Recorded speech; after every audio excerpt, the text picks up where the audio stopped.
रखने का अवसर दिया। मैं इस बजट का समर्थन पूरे जोरदार से करते हूँ। धन्यवाद। बहुत शुक्रिया चेयरमैन साहब। मैं इस बजट की मुखालिफत में खड़ा हुआ हूँ क्योंकि ये अहम मुद्दों पर इंसाफ नहीं करता।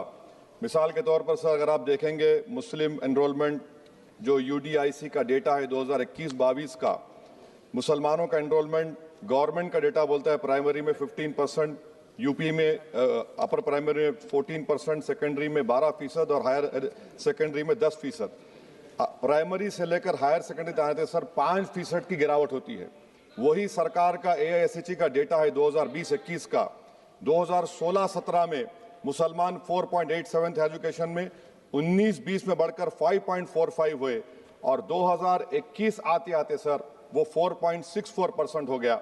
यानी जहां पर मुसलमान 2019-20 में 19,21,000 पे आगे, यानी 1,79,000 की गिरावट आई। ये क्यों हुआ सर?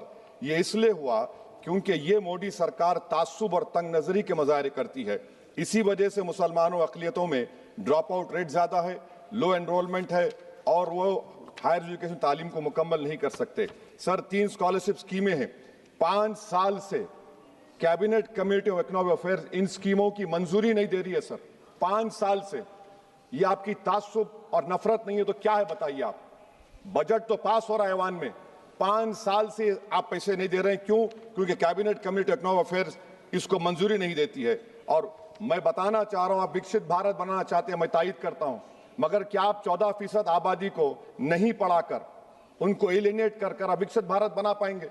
विकसित भारत उसी वक्त बनेगा सर जब मुसलमान समाजी, इक्तिसादी, तालीमी और माशी तौर पर ताकतवर होंगे। मगर अफसोस के साथ कहना पड़ा, सच्चाई है कि सरकार नहीं चाहती ये हो। सर मैं इस हुकूमत से पूछना चाह रहा हूं कि यूनिट कॉस्ट स्कॉलरशिप का 2007 और 8 से रिवाइज नहीं हुआ क्योंकि जो तालीम का कॉस्ट है उससे मैच नहीं कर रहा है। आप 3 स्कॉलरशिप को डिमांड ड्रिवन नहीं कर रहे हैं। 11 साल से आप 10 स्कॉलरशिप नहीं बढ़ाए, वही नंबर ला के रख दिए। मैं डिमांड ड्रिवन करने का मुतालबा करता हूं। सर प्री मैट्रिक स्कॉलरशिप को क्यों 9th और 10th से शुरू किया था? Sir highest drop out rate मुसलमानों का है और हमारे मसीहा वेस्ट बंगाल में बैठे, वहां पर ड्रॉप आउट रेट मुसलमानों का 23%, आसाम में 30%। आसाम की सरकार गोली मारने का वीडियो कम बनाएगी तो शायद मुसलमान पढ़ ले तालीम में। सर मैं मुतालबा करता हूं कि मौलाना आजाद फेलोशिप को दोबारा शुरू किया जाए ताकि अक़लियती और मुस्लिम बच्चे हायर एजुकेशन मुकम्मल कर सके। पेरेंटल इनकम आप इजाफा क्यों नहीं कर रहे सर? 1 लाख रुपए, 1.5 लाख रुपए क्या स्कॉलरशिप मिलेगी सर बताइए आप? और सर आपको मिसाल दे रहा हूं, आप तो काबिल आदमी हैं। 2022-23 में बजट था माइनॉरिटी मिनिस्ट्री का 5,000 करोड़, कितना आपने खर्च किया? 16%। 22-23 में सर बजट था 22-23-24 में 3,000 करोड़, 5% खर्च हुआ सर। 24-25 में बजट था 3,180 करोड़, 22% खर्च हुआ सर। PMJV के स्कीम है 1,914 करोड़, उसको आपने कम कर दिया 1,565 करोड़।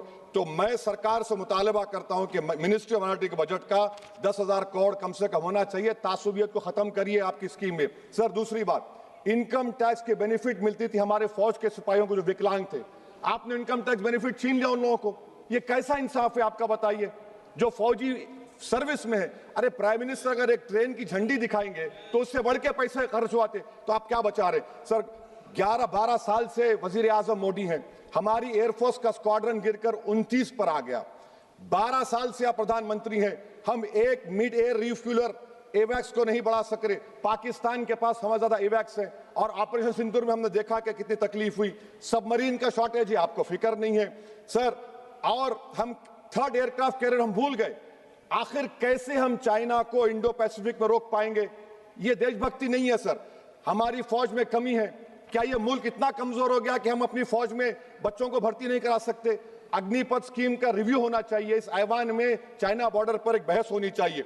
सर आप आ जाइए US ट्रेड डील पर, जो ट्रंप ने एग्जीक्यूटिव ऑर्डर 6 फरवरी का निकाला, सेक्शन 4 कोट कर रहा हूं। डायरेक्टली इनडायरेक्टली अगर हम रशिया का ऑयल लेंगे तो 25% लगा देगा। कौन है सर वो गोरी चमड़ी वाला वहां बैठकर हमको बोलने वाला?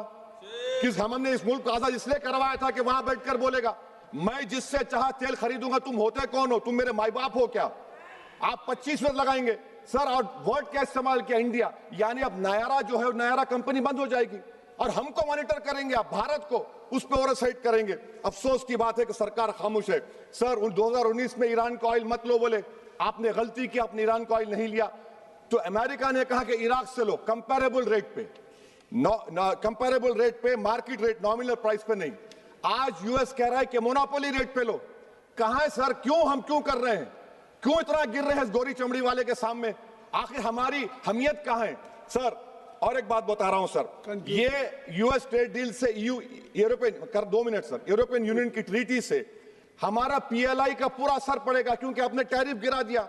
आपने टैरिफ गिरा दिया मेडिकल डिवाइसेस पर, आपने टैरिफ गिरा दिया सोफिस्टिकेटेड मशीनरी पर, तो यूएस इंडस्ट्रियल गुड्स आएंगे, तो डी-इंडस्ट्रियलाइजेशन का खतरा है इस मुल्क में। Sir, you are we signing a free trade agreement और a force purchase order? Sir, Bangladesh से यूएस ने कह दिया कि हमसे कॉटन खरीदो, 0 टैरिफ। सर, भिवंडी, मालेगांव, बनारस के पावरलूम का क्या होगा? 70% रॉ कॉटन हम देते हैं बांग्लादेश को। सर, एमएचए का बजट 5.7 बढ़ गया, डिफेंस का 15.99। मैं सरकार से मुतालबा करता हूं कि वेनेजुएला में जो हुआ, आप एक ऑपरेशन इंसाफ करिए। ऑपरेशन इंसाफ के तहत हाफिज सईद, मसूद अजहर, लखवी को घुस के लाइए भारत में, तभी इंसाफ होगा सर। जब तक खत्म कर रहा हूं सर, खत्म कर रहा हूं सर, हम कुलभूषण यादव को भूल गए। वो कुलभूषण यादव जिसको आईसीजे में रुकाया, आखिर हम कब लेके आएंगे कुलभूषण यादव को? वजीर आजम इजराइल को जा रहे हैं, मैं उनसे ये मुतालबा करता हूं कि वो गाजा को जाएं, 15 मिनट जाकर देखें, 60,000 फलस्तीनियों खत्म कर दिया गया। और नेतन्याहू पर आईसीजे का अरेस्ट वारंट है, आईसीसी का, और आईसीजे में केस चल रहा है सर। तो मैं आपसे मुतालबा करता हूं कि वजीर आजम गाजा के बारे में देखें। मैं ज़ायनिज़्म मुर्दाबाद बोलता हूं, भारत जिंदाबाद।